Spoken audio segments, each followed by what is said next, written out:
tem uma organização, né, mundial de dor que fez uma definição do que é dor, né? Então, uma experiência sensitiva e emocional, desagradável, associada ou semelhante àquela associada a uma lesão tecidual real ou potencial. Faltou um L ali, hein? Mas a verdade é a seguinte, gente, o que isso aí quer dizer? Que é uma experiência sensitiva e emocional e ela é desagradável. E ela pode estar associada, sim, a uma lesão, mas se ela for descrita, se eu não tiver uma lesão e ela for descrita como se fosse, é dor também. Em outras palavras, a gente tem que acreditar, quando alguém fala pra gente que tem dor, que ele tem dor. A gente tem que acreditar e entender que não existe nenhum medidor de dor, não existe um dorímetro que vai dizer se você está mentindo ou se você está falando a verdade em relação a ter dor. Existe o fato de que se você chega para mim e fala que tem dor, eu tenho que acreditar que você tem dor. E eu tenho que cuidar e fazer o meu melhor possível para aliviar a sua dor. Para eu poder tratar dor, eu divido isso em duas coisas. A primeira das coisas que eu divido, eu preciso saber quanto dói. Quanto é que tem de dor? E a segunda coisa que eu tenho que fazer é que tipo de dor eu tenho? São duas perguntas. Então, a primeira pergunta a gente vai responder com algumas coisas. Então, a gente classifica isso. Eu classifico de duas formas. Eu classifico quanto à temporalidade. Então, eu vou ter uma dor aguda, uma dor crônica, uma dor recorrente, ou uma dor incidental, que a gente também chama de breakthrough pain. O que é uma dor aguda? É uma dor que eu tenho e ela dura menos que 3 meses. Se a minha dor já tem mais que 3 meses, eu já sou uma portadora de dor crônica. O que é uma dor recorrente? Uma dor recorrente é uma dor que vem, melhora um tempo, vem de novo, melhora. O que a gente lembra disso? Dor de cabeça, né? Enxaqueca. Enxaqueca é assim, a gente tem crises de dor, já toma remédio, trata, e depois fica bem. Depois volta a ter crise de dor. É isso. Dor menstrual é um tipo de dor recorrente, né? A dor incidental é uma dor de mais difícil controle, porque na verdade a gente dá o remédio, a gente faz o tratamento, o paciente está com um bom controle de dor, mas de vez em quando ele tem uns escapes que vêm de nada, que saem do nada esses escapes. E aí, do mesmo jeito que o escape vem forte, às vezes ele vai embora forte, ele vai embora rápido, perdão. E aí o que acontece? Se você vai tomar o remédio, porque você teve esse escape de dor, não dá tempo, porque às vezes a dor alivia antes do efeito do remédio. Então, essa é uma dor de difícil controle, a dor incidental. Mas o fato dela ter difícil controle não quer dizer que ela seja impossível de ser controlada, né? Uma outra forma da gente classificar, vamos lá, é a intensidade. Então, eu vou descobrir se a minha dor é que tipo de dor, né? Na verdade, se a minha dor é aguda, se a minha dor é crônica, se ela se encaixa nessa recorrência ou se ela é uma dor incidental.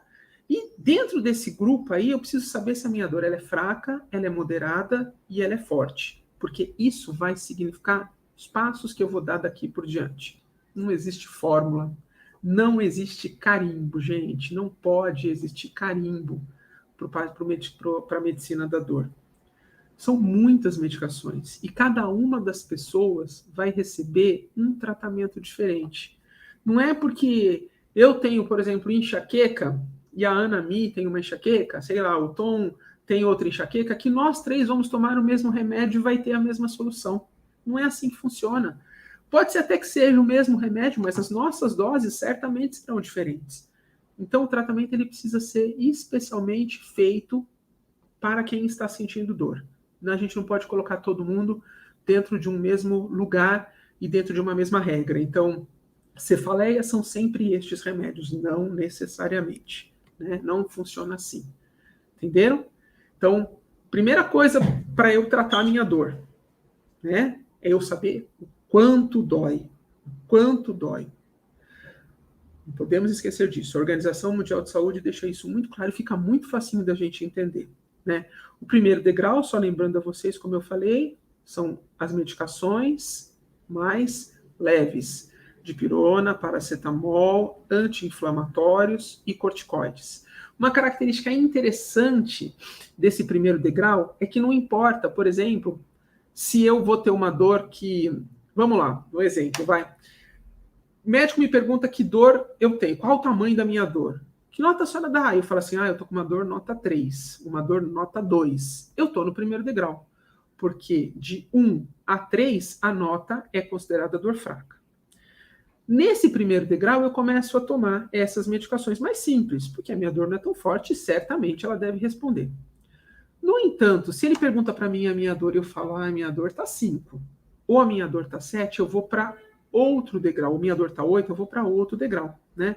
Por exemplo, se ele pergunta a minha nota e a minha nota está entre 4 e 7, eu piso no degrau 2.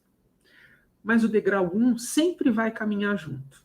É o único degrau que caminha junto com todos os outros, né? Então, se eu vou tomar uma medicação, um opioide moderado, ele vai ter o opioide moderado, tipo o Tramal, mas ele vai ter uma dipirona, né? Ele vai ter uma dipirona, ele vai ter um paracetamol associado, às vezes eu vou dar uma semana de anti-inflamatório, às vezes eu vou dar um pouquinho de corticoide. Por quê? Porque o primeiro degrau, ele potencializa, ele deixa os remédios dos outros degraus mais fortes, muito mais fortes. Então, às vezes, em vez da gente dar uma super dose de Tramal, eu dou um Tramal com uma dipirona, eu não preciso dar uma dose inteira. Sabe quando a gente vê isso? Quando você compra remédios que tenham associação codeína, paracetamol, Tramal, paracetamol. Já tem, é o que a gente vê no mercado, né? Não é só o Tramal, não é só a codeína, às vezes. Às vezes eles estão associados. E eles estão numa dose muito mais baixinha.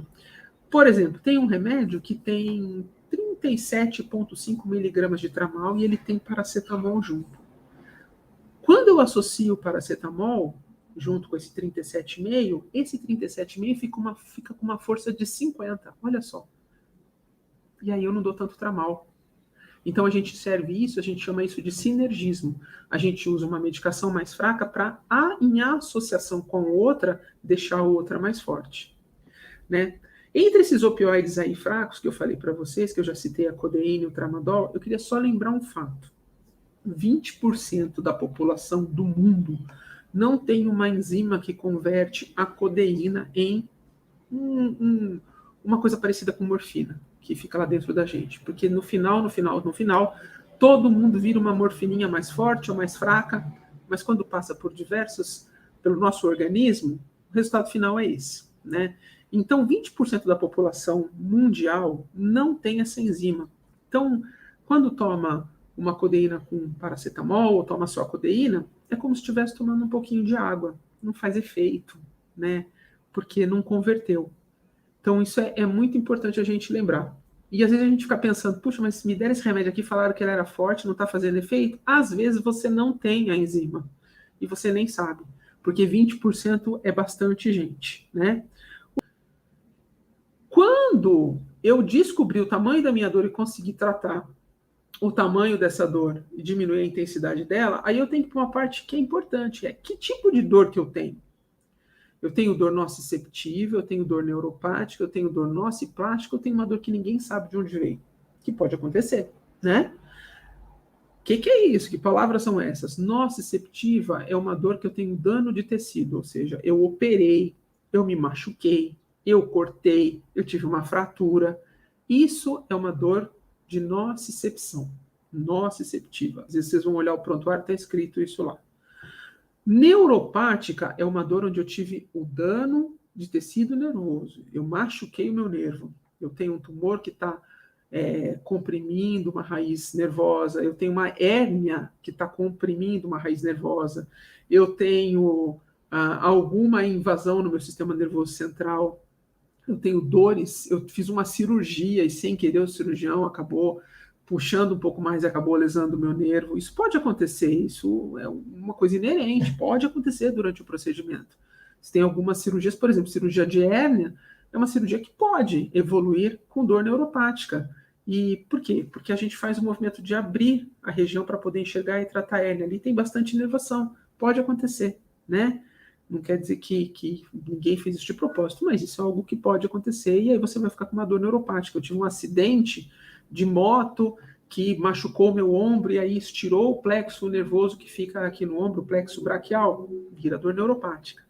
Dor nociplástica é muito interessante. É uma dor onde eu sinto a dor, mas eu não consigo achar onde foi que machucou, né? Onde que a gente tem isso? A gente tem isso na fibromialgia. Não tem tecido nervoso que foi machucado. A dor começou e ela é igualzinha quando o paciente conta pra gente que tem dor neuropática.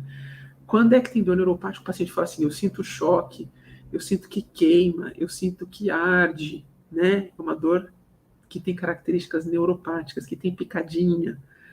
Às vezes acontece isso na fibromialgia e ela não teve dano de tecido neural.